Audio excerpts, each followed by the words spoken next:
You know, some books are just a great story. But then there are others, the ones that are a whole experience, that just stay with you long after you've turned the last page. Today, we're diving into one of those. Chris Whitaker's sprawling, totally unforgettable novel, All the Colors of the Dark. And I'm not the only one who thinks so. Gillian Flynn, the author of Gone Girl, she put it perfectly when she said, "This book hits like a sledgehammer." And she's not kidding. This is not a gentle story. It's a powerful, haunting journey that all starts with one single devastating event that shatters lives for decades. And the thing about this book is you can't just slap one label on it. It's part mystery, it's part epic love story, and it's absolutely a harrowing crime thriller, all rolled into one. But even more than that, it's this really profound look at how a single moment of trauma can just ripple through a person's life and totally redefine the soul of an entire town. Okay, so our story begins with a boy, a promise, and this one moment that's going to cast a shadow over everything that comes after.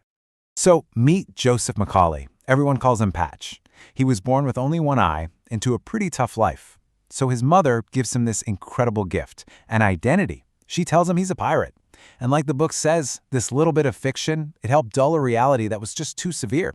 It became his armor against the world. Then, one day, 13-year-old Patch sees Misty Meyer, the most popular girl in his small Missouri town, being attacked. He doesn't even think twice. He jumps in, she gets away, but the attacker grabs Patch instead. And just like that, one single act of courage plunges him into total darkness. He's held in a pitch-black cellar, and he's right on the edge of giving up. But then, he hears a voice. It's a girl. Her name is Grace. She becomes his lifeline, painting pictures of the outside world with her words, telling him stories just to keep hope alive in that suffocating dark. After months of searching, his best friend, a girl named Saint, finally finds him. The kidnapper is gone, probably dead in a fire. But when they pull Patch out, Grace is nowhere to be found. And when he asks about her, everyone, the police, the doctors, they all tell him the exact same thing. There was no other girl in that cellar. And this sets up the central question that drives the whole story. Was Grace just a hallucination, a ghost his mind literally invented to survive something so awful? Or is there a real girl out there somewhere who saved his life and is now missing? This question becomes his life's obsession. Because the rescue? That's not the end of the story. It's not even close. It's the beginning of the fallout. This one event puts two people on these irreversible, tangled paths that are going to stretch across the next 30 years. These two, Patch and Saint, they really become two sides of the same coin, forever linked by that day. Patch, completely haunted by the memory of Grace, becomes an artist. His obsession just pours out onto the canvas as he paints these incredible portraits of missing girls.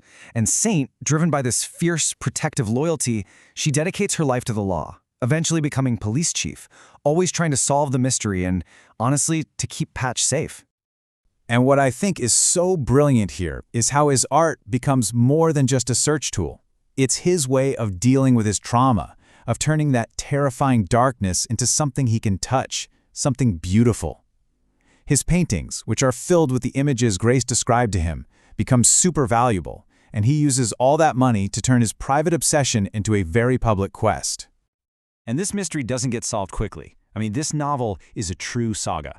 Just look at this timeline. It shows how long this story unfolds. It goes from the abduction in '75 all the way to a final reckoning in 2001. It's just a powerful way to see how one single event can echo relentlessly through an entire lifetime. But this story is so much bigger than just Patch and Saint. The darkness has roots that run deep throughout their whole small town of Montclair. Yeah, this one crime, it doesn't just mess up their lives, it casts this long shadow over everyone. Montclair is filled with these incredibly rich, complex characters. They're all flawed, they're all hiding something, and they are all connected somehow by this one tragedy. The whole town is just this web of secrets. You've got Sammy the town drunk, who's also this brilliant art dealer. You've got Chief Nix, Saint's mentor, who believes real justice isn't always found in a law book. And then there's Dr. Toombs, a deeply religious man whose quiet acts of compassion end up having these devastating consequences. In this town, nobody is just one thing. Okay, so this brings us to the heart of the mystery. And this is your official spoiler warning. Seriously, if you haven't read the book yet, you might want to pause here. We're about to get into the final truths, and trust me, the ending is an emotional gut punch. The man who abducted Patch is revealed to be Eli Aaron, and he's not just a kidnapper, he's a serial killer. His motive is just chilling. He targets young women who got abortions from Dr. Toombs, calling them penitent sinners. In his twisted mind, he's not a monster. He thinks he's an agent of God.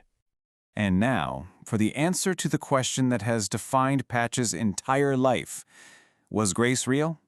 Yes, she was absolutely real. She wasn't a figment of his imagination. She was Eli Aaron's own daughter, trapped in this terrifying, nomadic life, forced to witness her father's monstrous acts. Just think about that for a second. In the middle of her own nightmare, Grace chose kindness. She saw a boy in the dark, and instead of letting him break, she saved him. She gave him stories, she gave him beauty, she gave him a reason to live, all while being a captive of the very man who put him there. And that's what makes the ending hit so incredibly hard. Patch finds the truth, but it's not some big victory. There's no triumphant justice here. It's a quiet, heartbreaking story about finally understanding the truth, accepting this immense loss, and somehow finding a way to grieve. So why does this story resonate so deeply with people? Why does it stick with you? Let's break down the core themes that make this novel so, well, unforgettable.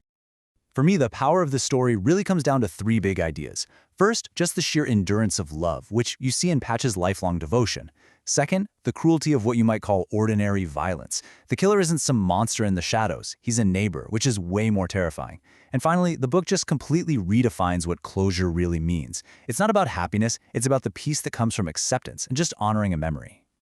Ultimately, the novel leaves us with this beautiful but painful contradiction. It never tries to romanticize tragedy, but it insists that even in the most absolute darkness, a single act of love, like Grace telling Patch stories, can leave a permanent mark. Patch is forever changed, yeah?